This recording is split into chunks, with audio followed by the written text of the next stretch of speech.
ഞാനിപ്പോൾ പലയിടത്തും പോകുമ്പോൾ ഇപ്പോൾ നമ്മളെ കോളേജിലാണെന്നുണ്ടെങ്കിലും ഇപ്പോൾ സാറുമാരൊക്കെ ചില ചോദ്യങ്ങളൊക്കെ ചോദിക്കാറുണ്ട്.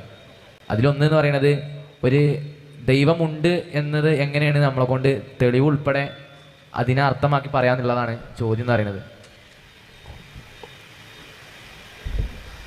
തെളിവ് എന്ന് പറഞ്ഞാൽ അതെന്താണെന്നുള്ളതൊന്ന് നമ്മൾ നിർവചിക്കണം.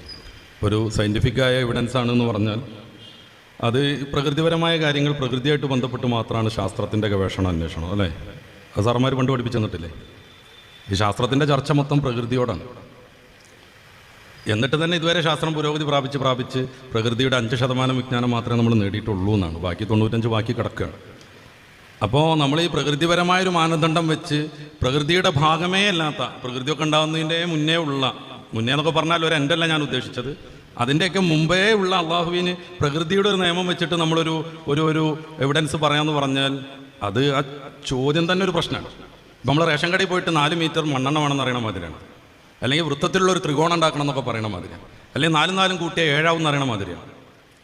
അതായത് നമ്മളിപ്പോൾ എവിഡൻസ് എന്നുള്ള രീതിയിൽ പറയുകയാണെങ്കിൽ നിങ്ങൾ ഉദ്ദേശിക്കുന്നത് സയൻറ്റിഫിക്കായ എവിഡൻസ് ആയിരിക്കും. സയൻറ്റിഫിക്കായ എവിഡൻസിൻ്റെ പ്രശ്നം അത് പ്രകൃതിയായിട്ട് ബന്ധപ്പെട്ടതാണ്, അല്ലേ? പ്രകൃതി അല്ലാത്തൊരു കാര്യത്തെക്കുറിച്ച് സയൻസ് ചർച്ച ചെയ്യുമോ? ഇല്ല. എന്ന് കരുതിയിട്ട് ദൈവത്തെ അല്ലെങ്കിൽ സ്രഷ്ടാവിനെ തെളിയിക്കാൻ ഒരു എവിഡൻസും ഇല്ല എന്നൊന്നുമല്ല പറയുന്നത്. അത് വേറൊരു കാര്യം. ഈ പ്രപഞ്ചം മൊത്തം ചലിക്കുക എന്നുള്ളത് എല്ലാവർക്കും അറിയാലോ, അല്ലേ? പണ്ട് സൂര്യൻ ചലിക്കണില്ല ശാസ്ത്രം പറഞ്ഞിരുന്നു. ഇപ്പം 4 ചലനം ഉണ്ടെന്നാണ് പറയുന്നത്. നമ്മളെ 36-ാം അധ്യായം സൂറത്ത് യാസീനിൻ്റെ 38, 9, 40 വാക്യങ്ങളിലൊക്കെ പറയുന്ന അശംസ് ജരീൽ മുസ്തഖരിലഹ എന്നുള്ളത് സൂര്യന് ഇപ്പം 4 ചലനം ഉണ്ടെന്നാണ്. പ്രകൃതിയുടെ ഓരോ സംഗതിയും ചലിച്ചുകൊണ്ടിരിക്കുന്നു. നമ്മളൊക്കെ ചലിക്കുന്നു, അല്ലേ? ആണല്ലോ. സർ ഐസക് ന്യൂട്ടൻ്റെ ഗ്രാവിറ്റേഷൻ തിയറി അല്ലാത്ത വേറെ ചില തിയറികളുണ്ട്, ചലന നിയമങ്ങൾ. ഒരു സ്ഥിരമായി നിൽക്കുന്ന വസ്തു ചലിക്കാനോ ചലിച്ചുകൊണ്ടിരിക്കുന്ന ഒരു വസ്തു നിൽക്കാനോ ഐസക് ന്യൂട്ടൻ പറയുന്നത് പുറമേ നിന്നുള്ള ഒരു പ്രഷർ വേണം എന്നാണ്, അല്ലേ? അത് പഠിച്ചിട്ടില്ലേ? ബാഹ്യമായൊരു പ്രഷർ വേണം. അതോടൊപ്പം അത് അസന്തുലിതവും ആവണം. എന്ന് വെച്ചാൽ കുറച്ച് ഏറ്റക്കുറച്ചിൽ വേണം. ഇപ്പം ഞാൻ ഈ സാധനം ഇങ്ങോട്ട് വലിക്കുന്നു, ഞാൻ വലിക്കുന്ന അതേ ഫോഴ്സ് വെച്ച് വേറൊരാൾ അങ്ങോട്ടും വലിക്കുന്നു, ഇത് ചലിക്കൂല, അവിടെ തന്നെ നിൽക്കും. ഏതെങ്കിലും ഒരാളുടെ ചലനം അസന്തുലിതമാകുമ്പോൾ എൻ്റെത് ശക്തി കൂടിയാൽ ഇങ്ങോട്ട് വരും, വേറൊരാളുടെ ശക്തി കൂടിയാൽ അങ്ങോട്ട് പോകും, അല്ലേ? അതോടൊപ്പം അത് ബാഹ്യവും ആവണം. നമ്മളൊരു കാറ് നിർത്തിയിട്ടുണ്ട്, അതിൻ്റെ ഉള്ളിൽ കയറിയിട്ട് ഡാഷ്ബോർഡ് എത്ര ഉന്തിയാലും വണ്ടി പോകില്ല. ഹാൻഡ് ബ്രേക്ക് ഇട്ടിട്ടില്ലെങ്കിലും ഒന്നും വണ്ടി പോകില്ല. എന്തുകൊണ്ട്? ആ കാറിൻ്റെ ഉള്ളിൽ നിന്ന് പ്രഷർ കൊടുത്തിട്ടുണ്ടെങ്കിൽ വണ്ടിക്ക് നീക്കം പറ്റൂല. കാരണം സർ ഐസക് ന്യൂട്ടൻ തെളിയിച്ചിട്ടുണ്ട്, ശാസ്ത്രലോകം അംഗീകരിച്ചിട്ടുണ്ട്, ബാഹ്യമായൊരു എനർജി, ഒരു പ്രഷർ വന്നാൽ മാത്രമേ ഒരു വസ്തു ചലിക്കുള്ളൂ എന്ന്. അത്ര ശരിയല്ലേ മോനെ? ബാഹ്യമായൊരു എനർജി വരണ്ടേ? തീർച്ചയായിട്ടും വേണം. അങ്ങനെ വരുമ്പോൾ ഈ പ്രപഞ്ചം ആകമാനം ചലിച്ചുകൊണ്ടിരിക്കുന്നു.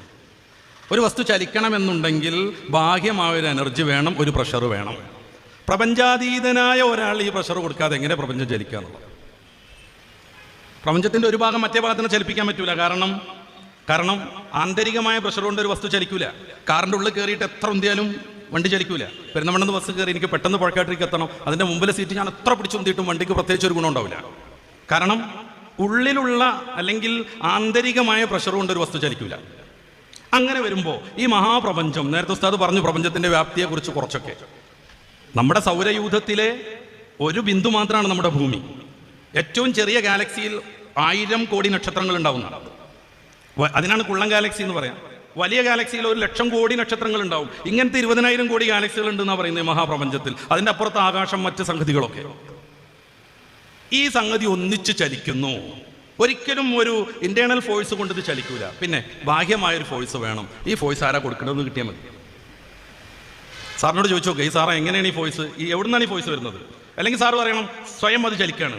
സ്വയം ചലിക്കാൻ പറ്റൂല. കാരണം ചലന നിയമം 3 ഉണ്ട്, ഞാനത് വിശദീകരിക്കുന്നില്ല. അത് 3 അതോടുകൂടെ തെറ്റിപ്പോകും.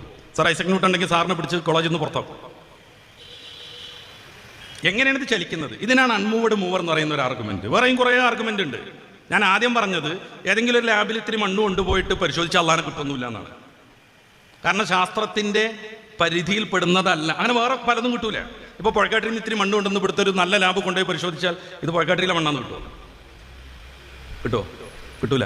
അല്ലെങ്കിൽ അമേരിക്കയിൽ നിന്ന് കുറച്ച് മണ്ണ് കൊണ്ടുവന്നിട്ട് അത് പരിശോധിച്ചാൽ അമേരിക്കയുടെ തലസ്ഥാനം വാഷിങ്ടൺ ആണെന്ന് കിട്ടുമോ? അങ്ങനെ പരിശോധിച്ചാൽ കിട്ടാത്ത വേറെ കുറേ കാര്യങ്ങളുണ്ട്. അത് വേറെ കാര്യം. ഞാൻ പറയുന്നത് മണ്ണോ ഭൂമിയോ എന്തെങ്കിലുമൊക്കെ പരിശോധിച്ചിട്ട് നമ്മൾ സയൻറ്റിഫിക്കായ മെത്തേഡ് അനുസരിച്ച് അള്ളാനെ കാണിച്ചു കൊടുക്കേണ്ട ആവശ്യമില്ല എന്നാണ് ഞാൻ പറഞ്ഞത്. നമ്മളതിന് ടെക്സ്റ്റൈൽസ് പോയിട്ട് ജുബ്ബടിക്കാൻ വേണ്ടിയിട്ട് 4 ലിറ്റർ തുണി ചോദിക്കാറില്ല. ഓരോന്നിനും ഓരോ മാനദണ്ഡമുണ്ട്. അപ്പോൾ കുറേ കണ്ടിൻജൻസി ആർഗ്യുമെൻറ്റിനെ കുറിച്ച് നേരത്തെ സുഹൃത്ത് പറഞ്ഞു. ഇത് ഡിസൈൻ ആർഗ്യുമെൻ്റ് ഉണ്ട്, വേറെ കുറേ കലാം കോസ്മോളജിക്കൽ ആർഗ്യുമെൻ്റ് ഉണ്ട്, കലാമില്ലാതെ കോസ്മോളജിക്കൽ ആർഗ്യുമെൻ്റ് ഉണ്ട്. ഇതുവഴിയൊക്കെ നമുക്ക് സൃഷ്ടാവിനെ തെളിയിക്കാൻ പറ്റും. അതുകൊണ്ടാണ് പരിശുദ്ധ ഖുർആൻ സൂറത്തു ഇബ്രാഹിമിൻ്റെ 10-ാമത്തെ വചനത്തിൽ അഫില്ലാഹി ശക്കുൻ ഫാത്തിരി സമാവാത്തി വല്ലർന്ന് എന്ന് പറയുന്നത്. അള്ളാഹനെ നിങ്ങൾക്ക് സംശയമാണോ? എന്നിട്ട് അതിനൊരു തെളിവെന്നോണം പറയാണ് ഫാത്തിരി സമാവാത്തി വല്ലർന്ന്. ഈ ആ ഭൂമി അള്ളാഹു താല പടച്ചു എന്നാണ് പറയുന്നത്. ഈ സാധനം വെറുതെ ഉണ്ടാവില്ല ഇവിടെ. ഈ കിതാബുകൾ ഉസ്താദ് വരുവോളം അവിടെ അല്ല, ഉസ്താദിൻ്റെ വണ്ടി കൊണ്ടുവന്ന് മുത്താലിമിങ്ങളത് നിരത്തി വെച്ചപ്പോൾ അവിടെ അതുണ്ടായി അല്ലേ? യാദൃച്ഛികമായി കിതാബുകൾ ഇവിടെ വന്നു എന്നുള്ളത് നമ്മളാരെങ്കിലും വിശ്വസിക്കുമോ? നിങ്ങളെ സാറ് വിശ്വസിക്കുമോ? ഇല്ല. പിന്നെ ഈ കുഞ്ഞു കുഞ്ഞു കാര്യങ്ങൾക്കൊക്കെ എന്ത് വേണം? ഒരു കർത്താവ് വേണം, ഒരു പിന്നിൽ ഒരാൾ വേണം. ഇതെല്ലാം കൂടി ചേരുന്ന മഹാപ്രപഞ്ചത്തിൽ ആരും വേണ്ടെന്ന് പറഞ്ഞാൽ അതൊരു ഭയങ്കര ബ്ലണ്ടറല്ലേ? ഈ സാധനം അവിടെ വരണം എന്നുണ്ടെങ്കിൽ, ഇതിനൊച്ച വരണം എന്നുണ്ടെങ്കിൽ അദ്ദേഹം അവിടെ ഓണാക്കണം. നേരത്തെ ഉസ്താദ് പറഞ്ഞല്ലോ ഇനി ഇത് ഓഫാക്കരുതെന്ന്. കാരണം എന്താ, മൂപ്പര് ഓണാക്കിയിട്ട് ഉസ്താദ് എണീക്കുന്ന സമയത്ത് ഇത് ഒച്ചല്ലാത്തതുകൊണ്ടാണ്. ഈ ഒരു നിസ്സാരമായ ഈ ഒരു സാധനം ഞാൻ പറയുമ്പോൾ ശബ്ദം നിങ്ങളൊക്കെ കേൾക്കും വിധം വലുതാവണമെങ്കിൽ ഒരാൾ ഓണാക്കണം എന്നുണ്ടെങ്കിൽ ഈ ഇടിയും മിന്നലും ഈ സംഗതികൾ മൊത്തം കൂടിയ മഹാപ്രപഞ്ചം യാദൃച്ഛികമായി ഉണ്ടായി എന്ന് പറഞ്ഞാൽ അത് ഏത് സയൻസിൻ്റെ എവിഡൻസ് കൊണ്ട് തെളിയിക്കാൻ പറ്റും? അങ്ങനല്ലോ, യാദൃച്ഛികമായ ഒരു സാധനം ഉണ്ടാവുന്ന എങ്ങനെ സയൻസിൻ്റെ എവിഡൻസ് കൊണ്ട് തെളിയിക്കുക? ഒരു കാര്യം കൂടി പറഞ്ഞ് ഞാൻ അവസാനിപ്പിക്കാം. പണ്ട് നമ്മുടെ ഷർലക്കായതിലെ ഉസ്താദുമാർ കഷ്ടപ്പെട്ട് ഓതി കൊടുക്കുന്ന ഒരു ഭാഗമാണ് ഹയൂല സൂറ എന്ന് പറയുന്ന ഒരു സാധനം. അതായത് ഈ പ്രപഞ്ചം എന്നും ഉണ്ട് എന്ന് പറയുന്ന ഒരു ആർഗ്യുമെന്റ് ഉണ്ടായിരുന്നു പണ്ട്. 1948 വരെ നമ്മുടെ ഇന്ത്യയിലൊക്കെ അത് ഉണ്ടായിരുന്നു. അതിനാണ് സ്റ്റഡി സ്റ്റേറ്റ് തിയറി എന്ന് പറയാം. പ്രപഞ്ചം എന്നും ഇങ്ങനെ തന്നെ ഉണ്ടായിരുന്നു, ചില മാറ്റങ്ങളൊക്കെ വന്നു എന്നേ ഉള്ളൂ. ഇന്ന് പക്ഷേ ലോകത്തുള്ള ഒരു സയന്റിസ്റ്റും ഈ സിദ്ധാന്തത്തെ അംഗീകരിക്കണില്ല. പിന്നെ എല്ലാവരും ബിഗ് ബാങ് തിയറിയാണ് അംഗീകരിക്കുന്നത്. എന്ന് വെച്ചാൽ 1382 കോടി വർഷം മുന്നേ, അര വർഷം പോലും കൂടുതലില്ല കേട്ടോ, ശാസ്ത്രം പറയണം അങ്ങനെയാണ്.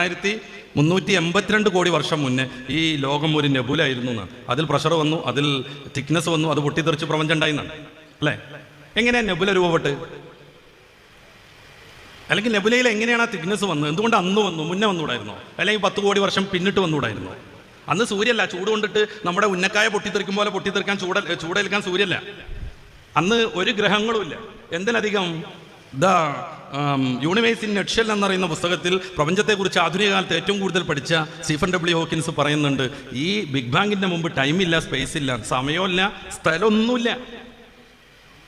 പിന്നെ എങ്ങനെയാണ് യാദൃച്ഛികമായി? ഒന്നുമില്ല കേട്ടോ, ഇരുട്ടില്ല, വെളിച്ചമില്ല, സ്ഥലമല്ല, സമയമല്ല, കാറ്റില്ല, ഒന്നുമില്ല. പിന്നെ എങ്ങനെ നെബുല രൂപപ്പെട്ട്? അതെന്തെങ്കിലും ഒരു സയൻസ് എവിഡൻസ് കൊണ്ട് തെളിയിക്കേണ്ടെങ്കിലും നെബുല രൂപപ്പെടുന്നത് സാധ്യമല്ല. ഒരൊറ്റ മറുപടി അതിനുള്ളൂ, കുൻതു കൻസൻ മക്നിയൻ, ഞാൻ ഒരു അറിയപ്പെടാത്തൊരു സംഭവമായിരുന്നു. ഫഅറത്തു അൻ ഉറഫ്, അറിയപ്പെടണമെന്ന് ഞാൻ വിചാരിച്ചു. ഫഖലഖ്തുൽ ഖൽഖ, അങ്ങനെ ഞാൻ നെബുലനെ പടച്ചു, അല്ലെങ്കിൽ പ്രപഞ്ചത്തെ പടച്ചു, ബാക്കിയുള്ള സംഗതിനൊക്കെ പടച്ചു. മനസ്സിലായി കാണുമല്ലേ? ഇൻഷാ അല്ലാഹ് സാറന്മാർ വല്ലാതെ കുട്ടികളുടെ മതം മാറ്റാനുള്ള ശ്രമം നടത്തുന്നുണ്ട്. രക്ഷിതാക്കളാവുന്ന നമ്മളൊക്കെ ജാഗരൂകരാവണം. കോളേജിലേക്ക് പോകേണ്ടി വന്നാൽ പോകേണ്ടി വരും, സമരം ചെയ്യേണ്ടി വന്നാൽ സമരം ചെയ്യേണ്ടി വരും.